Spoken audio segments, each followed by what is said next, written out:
आज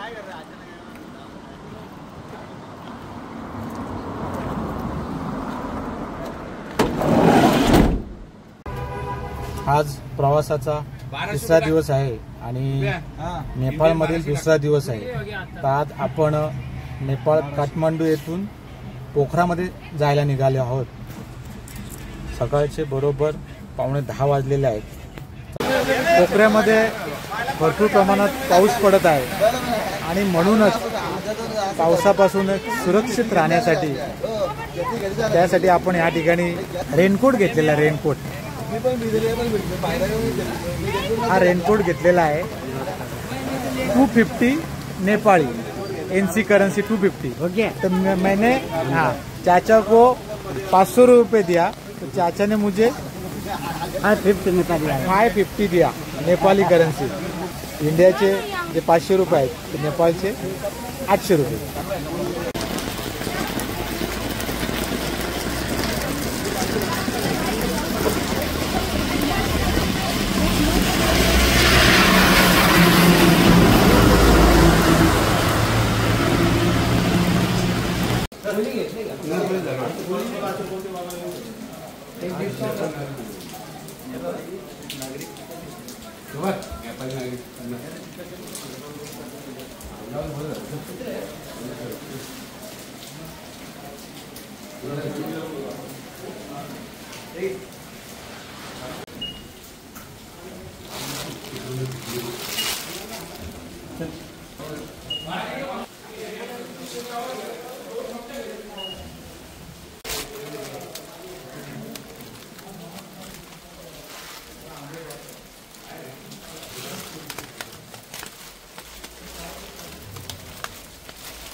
आता मी नेपाळ येथील पोखरा या ठिकाणी गुप्त महादेव या ठिकाणी आलेलो आहे।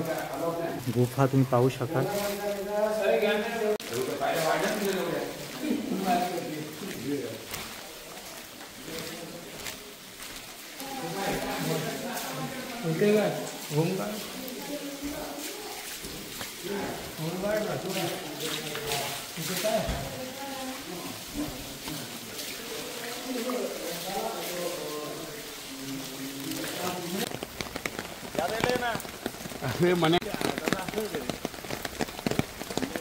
जलनारायणची मूर्ती बघा।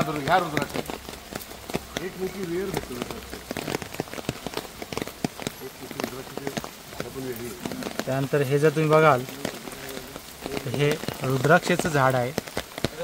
आमचे पप्पीजी विचारे पाऊस असल्यामुळे रेनकोट घालून पण इथं आलेल्या पावसाने सुद्धा आमची हौस कमी नाही करू शकली। कचरा घेऊन आम्ही देवदर्शन करतोय। रुद्राक्षाचं झाड आहे तुम्ही पाहू शकाल। योगीजींना बघा रुद्राक्षाचं फळ हे बघा योगीजींना मिळालं आहे या ठिकाणी। धन्यवाद। बम बम भोले। गुप्त महादेवाची या ठिकाणी गुफा आहे। या ठिकाणी प्रचंड पाऊस असल्यामुळे मला जास्त काही चित्रण करता येणार नाही, परंतु जे शक्य होईल तसं मी चित्रण करण्याचा प्रयत्न करतो। शक्यतो या ठिकाणी यायचा असेल नेपाळमध्ये पोखरामध्ये तर नोव्हेंबर डिसेंबर हा कालावधी जो आहे तो खूप सुंदर वातावरण ह्या ठिकाणी असतं।